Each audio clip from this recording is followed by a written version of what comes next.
किसान भाइयों नमस्कार। आज का विषय है खेती और जीवन। मित्र, ये तो आप जानते हैं कि कृषि मूलस्य जीवनम, कृषि के मूल में ही जीवन है। अगर कृषि नहीं है तो जीवन नहीं है। और जीवन सिर्फ इंसान का नहीं है, जीवन इस धरती पर प्रत्येक जीव का जीवन। आज हम सारे लोग केमिकल फार्मिंग कर रहे हैं, मैकेनाइज्ड फार्मिंग कर रहे हैं और किसान की खुशहाली के लिए, फसलों की पैदावार बढ़ाने के लिए बहुत सारी टेक्नोलॉजी है, बहुत सारे विषयों पर बहुत काम हो रहा है। लेकिन आप बारीकी से देखना कि जो हमारी मिट्टी है, जो भूमि है, भूमि की फर्टिलिटी क्या होती है, भूमि को फर्टिलिटी बढ़ाने के लिए किसानों को क्या किया जाना चाहिए, या भूमि की फर्टिलिटी को इम्प्रूव करने के लिए सरकार को क्या योजनाएं बनानी चाहिए, या भूमि के बारे में क्या शोध होने चाहिए, इस पर कोई काम नहीं हो रहा है। कारण कि जो जमीन है खेती का, जैसे मैंने बोला, कृषि मूलस्य जीवनम, जीवन के आधार में खेती है और खेती के आधार में भूमि की उर्वरता है। ध्यान रखना, आप गन्ना बोएं, कपास बोएं, आलू बोएं, फल बोएं, सब्जियां लगाएं, गेहूं बोएं, धान बोएं, कुछ भी बोएंगे, कहाँ बोएंगे? तो भूमि की कोख में बोएंगे। अब अगर जमीन की कोख में सामर्थ्य है तो बोए गए बीज को धरती माता पाल लेगी, उसमें फूल आएंगे, फल आएंगे, कोई समस्या नहीं आएगी। लेकिन अगर धरती की कोख अनफर्टाइल है, बंजर होने की कगार पर है, तो उन्नतशील बीज कितने भी ले आना, कितने भी संतुलित उर्वरक डाल लेना, बीमारी लगने पर कितने भी फफूंदनाशक डाल लेना, कीड़ा लगने पर इंसेक्टिसाइड डालना और खरपतवारों को वीडीसाइड डाल के मारना, लेकिन ध्यान रखना कि आप किसी मुकाम पर नहीं पहुंचोगे। और ये जो कृषि निवेश खरीदेगा किसान, तो गाड़ी कमाई का पैसा बाजार में दे आएगा, उसके हाथ कुछ नहीं मिलेगा, 2 वक्त की रोटी ही हाथ लगेगी और कुछ नहीं लगेगा। मित्र, मैं अक्सर प्राकृतिक खेती की बात करता हूँ और मुझे क्रिटिसाइज करने वाले देश में बहुत सारे लोग हैं। उसका कारण है कि हमारा जो विषय है खेती का, प्राकृतिक खेती का, वो सत्य पर आधारित है। मैं मानता हूँ, मैं चाहता हूँ कि किसान, देश का किसान 1 रुपए का भी निवेश लेने, मतलब मैं खेती की उन्नति के लिए बाजार 1 रुपए का भी निवेश लेने ना जाऊं। जब मैं निवेश नहीं लाऊंगा, अपनी उपज केवल बेचूंगा, तो मैं फायदे में आ जाऊंगा। अगर मैं 1 लाख की फसल बेचता हूं और 70,000 के निवेश लाता हूं, तो आप फायदे में कैसे हो सकते हैं? आज का विषय सॉइल की फर्टिलिटी पर है, आज का विषय सीएन रेशियो पर है, आज का विषय ह्यूमस पर है, आज का विषय जीवांश कार्बन पर है। ये शब्द हैं मित्र। लोग कहते हैं जमीन में ह्यूमस कम हो गया है, लोग कहते हैं सीएन रेशियो गड़बड़ा रहा है, लोग कहते हैं जीवांश कार्बन कम हो गया है। बस कहते हैं। ह्यूमस कैसे बढ़ेगा, सीएन रेशियो कैसे ठीक होगा, जीवांश कार्बन कैसे बढ़ेगा, जीवांश कार्बन होता क्या है, ये भी किसी को नहीं पता। आज आप मिट्टी की जांच कराते हैं तो उसमें लिखा रहता है कि जीवांश कार्बन 0.3%, 0.3% जीवांश कार्बन बचा है और 1% होना चाहिए। अब किसान सोचता है कि हाँ, जीवांश कार्बन घट गया है, बट जीवांश कार्बन कैसे बढ़ेगा, किसी को चिंता ही नहीं है। क्यों? क्योंकि ये जीवांश कार्बन अगर जमीन में बढ़ गया तो सबकी दुकानों में ताले लग जाएंगे। तो आज मैं आपको बता रहा हूं कि ज़मीन होती क्या है और ज़मीन में जीवांश क्या होता है, ज़मीन में कार्बन क्या होता है और इस सब को ठीक रखने के लिए हमको क्या करना चाहिए। ठीक है ना। तो मित्र देखिए, एक जो ज़मीन है, 1 हेक्टेयर की ज़मीन की बात कर रहा हूं। यदि मान लेते हैं एक किसान के पास 1 हेक्टेयर ज़मीन है, 1 हेक्टेयर ज़मीन का मतलब होता है 2.5 एकड़ ज़मीन। तो 1 हेक्टेयर ज़मीन जो है, 1 हेक्टेयर ज़मीन, 1 हेक्टेयर, 1 हेक्टेयर ज़मीन का क्षेत्रफल होता है 10,000 स्क्वायर मीटर। 10,000 square metre. अगर इस 1 हेक्टेयर मिट्टी का 6 इंच की मिट्टी स्क्रैप करके और उसका वजन तौला जाए तो ये वजन होता है 20,000 कुंटल।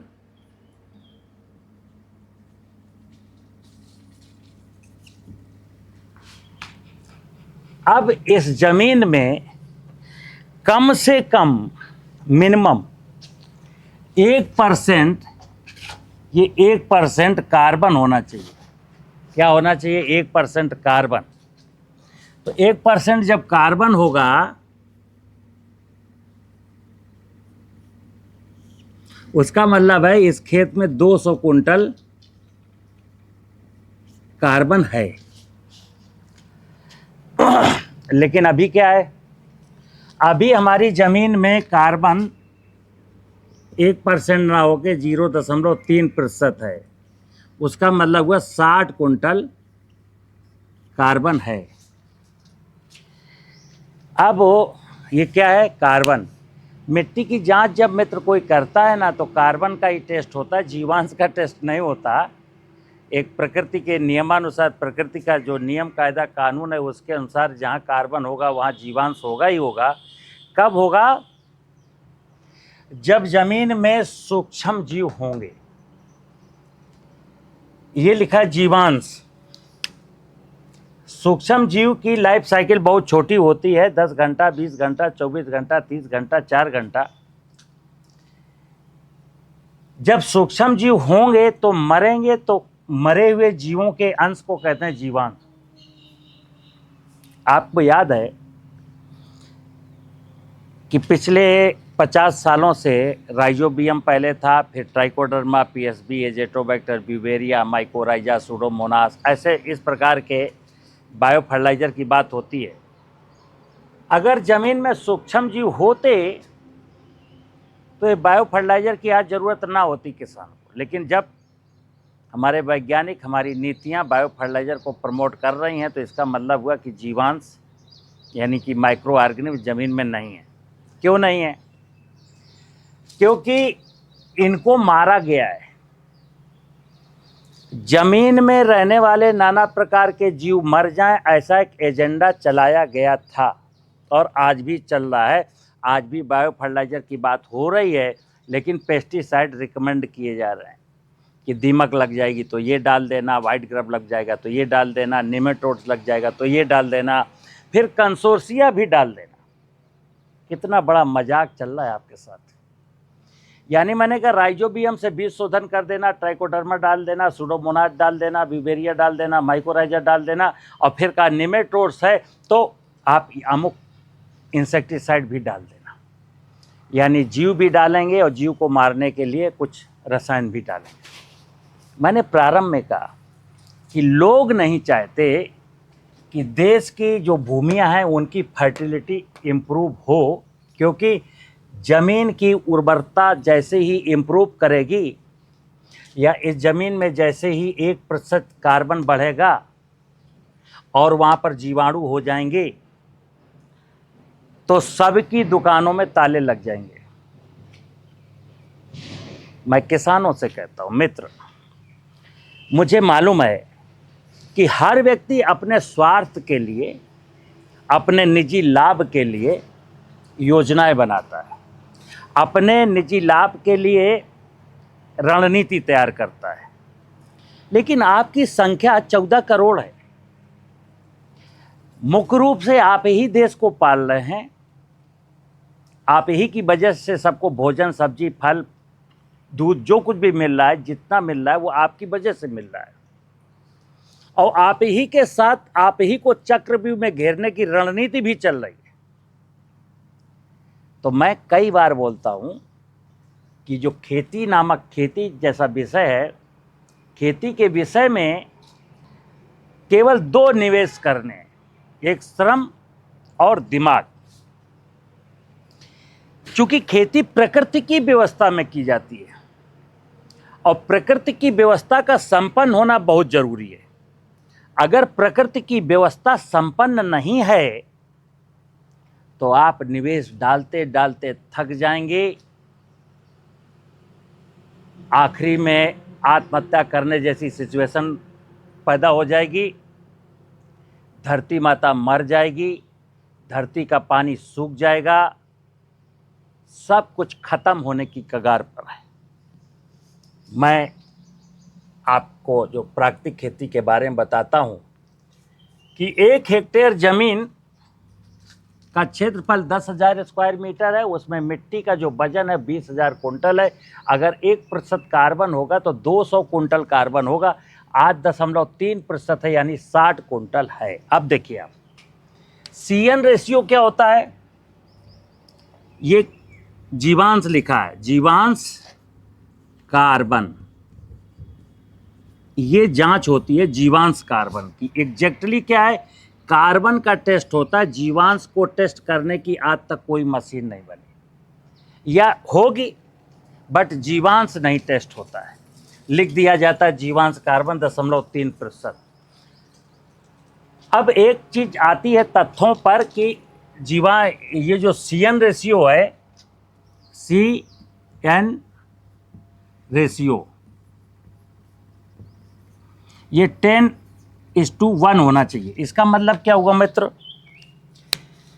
C माने कार्बन, N माने न्यूट्रिशन, जो पोषण है, फसलों को मिलने वाला पोषण, N माने न्यूट्रिशन।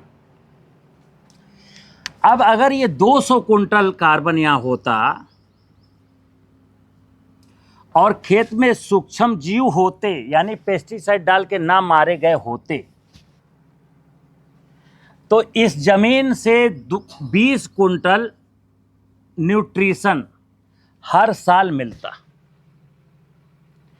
जमीन क्या करती मित्र, अगर मुझे खेती करने की अकल है तो जमीन ने 200 कुंटल कार्बन में से 20 कुंटल न्यूट्रिशन यानी पोषक तत्व बना करके फसलों को दे दिए। अब यहाँ कितना बचा, 180 कुंटल। अब अगर मैंने खरपतवारों को वीडीसाइड डाल के नहीं मारा, फसलों के उत्पाद पे मतलब फसलों के जो अवशेष हैं उनमें आग नहीं लगाई, तो धरती माता ये 20 कुंटल दे चुकी थी आपको, 20 कुंटल रिकवर कर लेगी। और 20 कुंटल जब रिकवर कर लेगी तो फिर 200 कुंटल हो जाएगा, फिर अगले साल 20 कुंटल दे देगी।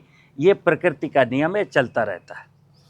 इधर हम लोगों ने क्या किया कि देखिए, अब साजिश बता रहा हूं आपको, हालांकि लोग नाराज हो जाते हैं, हो जाए नाराज। मित्र, प्रकृति की एक व्यवस्था है और किसान का जो धर्म है, किसान धर्म तो सबका है, चाहे नेता हो, अभिनेता हो, ब्यूरोक्रेट्स हो, टेक्नोक्रेट्स हो, न्यायपालिका हो, आम बुद्धिजीवी हो, सबका धर्म है। चूंकि सब लोग भोजन खाएंगे, ऑक्सीजन लेंगे, पानी पिएंगे और ये सारी इंतजाम प्रकृति से ही करेंगे, तो प्रकृति के प्रति हर व्यक्ति को वफादारी निभानी चाहिए।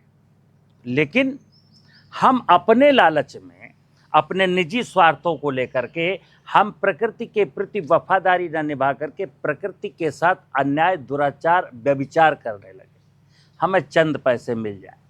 और धीरे धीरे असर क्या हुआ, देश का किसान भी उन्हीं लोगों में सम्मिलित हो गया। आज मैं ज़मीन की चिंता नहीं करता हूँ, मैं सोचता हूँ कि मेरी पैदावार कम है तो मैं उन्नतशील बीज ले आऊँगा तो पैदावार बढ़ जाएगी। ये करते करते अब 50 साल हो गए, पैदावार ही नहीं बढ़ी। कई बार लगता है कि अगर फर्टिलाइजर ज़्यादा डाल देंगे तो पैदावार ही बढ़ जाएगी, ये भी आप करके देख चुके। आपने सैकड़ों प्रयास किए कि मैं अमुक रसायन डाल करके दीमक को मार दूं, दीमक नहीं मरी, केंचुआ मर गया। आपने ऐसे कितने प्रयास किए कि चूहा मर जाए, इल्ली मर जाए, ये मर जाए, वो मर जाए, लेकिन कोई नहीं मरा। लेकिन हाँ, जिनको मैं नहीं मारना चाहता था वो व्यवस्था नष्ट हो गई, और आखिरी में नष्ट होने की कगार पर मैं भी पहुंच गया। देश के किसान भाइयों से हाथ जोड़ करके निवेदन है कि आज अगर आप इस विषय को नहीं समझ रहे, या मैं जो बात कह रहा हूं उसको दूरस्थ किसानों तक नहीं पहुंचा पा रहे, तो एक भविष्यवाणी मेरी भी है कि 20 साल का समय बचा है। 20 साल के बाद वो खुश नसीब लोग होंगे जो मर करके चले जाएंगे, और वो बदनसीब होंगे जो बर्बादी का मंजर अपनी आंखों से देखेंगे। आता, पिंटू भाई बोला जरा, डस्टर कहाँ गया? आता, मैं जो कहता हूं कि आपको अपनी खेती में जमीन की फर्टिलिटी को बढ़ाना है, तो कैसे बढ़ाएंगे? देखिए आप, हमको एक ही लक्ष्य है कि मैं जमीन की फर्टिलिटी को कैसे बढ़ाऊं। अगर मैं जमीन की फर्टिलिटी को बढ़ाने के प्रति समर्पित हो गया और 2 कदम आगे बढ़ा दिया, तो धरती माता मेरा कल्याण करेगी। सदियों से इसी माँ ने सबको पाला है, आज भी ये माँ पाल रही है, और ये माँ इंतजार कर रही है कि हे पुत्र, तुम कब सुधरोगे। देखिए, आपकी ये जमीन का एक टुकड़ा है, 1 हेक्टेयर का हो सकता है, और 2 हेक्टेयर का हो सकता है, आधा हेक्टेयर का हो सकता है। मित्र, प्रकृति का एक नियम है। पहले मैं इसको एक बार और क्लियर कर दूं कि ये कार्बनिक पदार्थ का मतलब मल मूत्र, फसलों के अवशेष, ये कार्बनिक पदार्थ कहलाते हैं। ये जब जमीन में जाते हैं और जमीन में नमी होती है, जैसे बारिश के सीजन में 2 महीना 2.5 महीना तक नमी रहती है। कितने दिन रहती है? 2 से 3 महीने तक।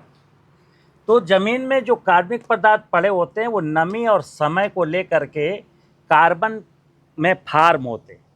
अब जैसे आजकल एक बायोचार आया कि इस कार्बनिक पदार्थ को जला करके कोयला बना दो, ये प्राकृतिक खेती का हिस्सा नहीं है। आप कोयला जमीन में डालेंगे, समथिंग कुछ लाभ होगा, लेकिन ये नेचुरल नहीं है। नेचुरल था कि ये स्वयं कार्बन में कन्वर्ट होता। प्राकृतिक ये जो कार्बनिक पदार्थ है, ये सूक्ष्म जीवों का भोजन नहीं है। कार्बनिक पदार्थ जब नमी की दशा में बना रहेगा काफ़ी लंबे समय तक, तो जब ब्लैक कलर का होगा तो कार्बन के रूप में फार्म होने लगेगा। तब वहाँ पर ये सूक्ष्म जीव, नाना प्रकार के सूक्ष्म जीव, तो ये सूक्ष्म जीव इस कार्बन, मतलब सूक्ष्म जीवों का भोजन है कार्बन। सूक्ष्म जीव इस कार्बन को इंटेक करेंगे और मरेंगे तो बनेगा जीवांश। फसलों का भोजन जीवांश। अब जैसे किसी ने कहा फसल को इतना नाइट्रोजन, इतना फास्फोरस, ये बकवास है।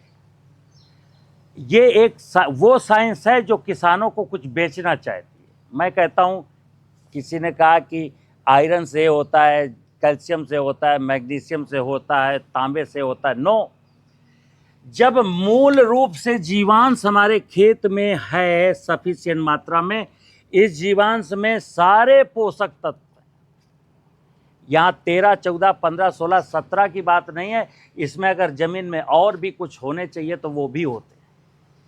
हम जीवांश बढ़ाने की बात करेंगे कि फास्फेट की कमी को ऐसे पूरा करेंगे, जिंक की कमी को ऐसे पूरा करेंगे, बोरोन की कमी को ऐसे पूरा करेंगे, सल्फर यहाँ से लाएंगे, यानी मार्केटिंग चल रही है।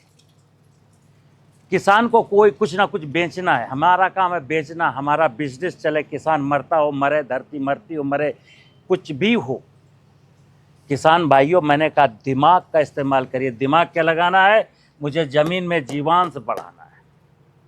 अब जीवांश जब बढ़ाना है तो कुछ नहीं करना, इस खेत से जो भी आप फसल लेंगे, फसलों का जो अवशेष होगा, आप इस खेत से साल में अगर 80 कुंटल ड्राई मैटर लेते हो, 20 कुंटल ड्राई मैटर लेते हो, जितना भी लेते हो, उसमें जो अवशेष का हिस्सा वो इसको रिटर्न कर दो। अवशेष, फसलों का अवशेष, फसलों के अवशेष पर रियल्टी जमीन का ही अधिकार है। चाहे पशु खा ले, पशु का गोबर लौटा दो, अगर पशुपालन नहीं है तो एज इट इज लौटा दो। अनाज आप खाइए, लेकिन फसलों का अवशेष खेत को लौटाइए।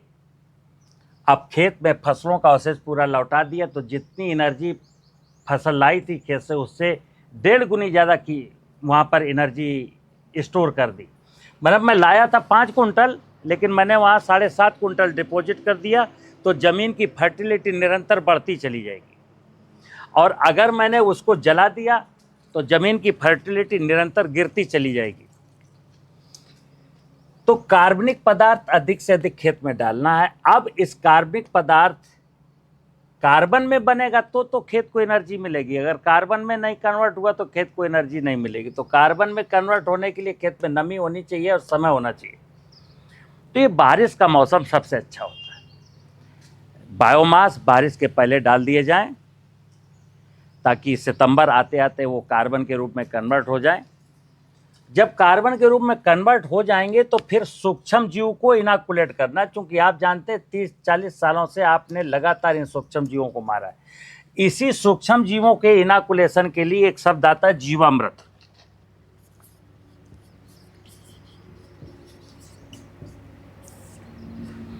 जीवामृत का मतलब है कि जमीन में वो सारे जीवाणु जो जाने अनजाने नष्ट हो गए हैं, उनका फिर से पुनर्स्थापना करना। कैसे करना? जंगल की मिट्टी ला करके जीवामृत बनाना, गुड़, आटा, बेसन, चीनी डाल करके जो कुछ भी, और फिर इसको खेत में पहुंचाना, ताकि ये सूक्ष्म जीव वहाँ पहुँचे। अगर आपने कार्बनिक पदार्थ बहुत डाला है और खेत में नमी नहीं ठहरती, वर्षा का पानी खेत में नहीं रुकता, तो फिर एक कार्बन के रूप में कन्वर्ट नहीं होगा। अगर जाने अनजाने कार्बन बन भी गया और वहां पर सूक्ष्म जीव नहीं है तो जीवांश नहीं बनेगा। तो जहां पर कार्बन खूब है, सूक्ष्म जीव नहीं है, तो वहीं पर कहा जाता है CN रेशियो 26:1 हो गया। नियमता इसको 10:1 होना चाहिए। अब ये 26:1 का मतलब क्या है कि कार्बन तो ज़्यादा है लेकिन न्यूट्रिशन उससे नहीं निकल रहा है मित्र। तो एक आपका जो जमीन का टुकड़ा है, इसमें बारिश का पानी रुके, मतलब रेन जो ऊपर से बारिश होगा वो यहाँ पर रुके, इसके लिए मेड़बंदी करना जरूरी है। अब ये जीवाणु मरने के 2 कारण है। जो सूक्ष्म जीव हैं वो या तो पेस्टिसाइड से मरे हैं या गर्मी से मरे हैं।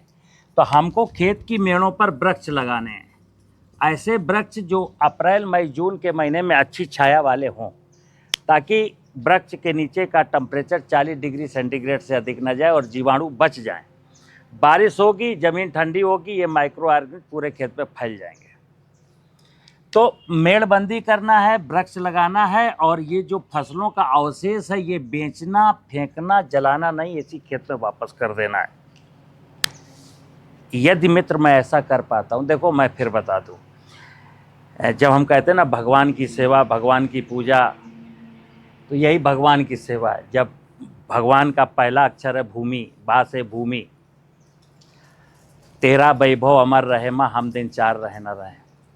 मित्र अगर मैं ऐसा कर पाने में समर्थ हूँ तो आपकी खेती उन्नति की ओर जाएगी, आप खुशहाल किसान बनेंगे, आपकी लागत घटेगी, आप प्राकृतिक खेती कर पाएंगे।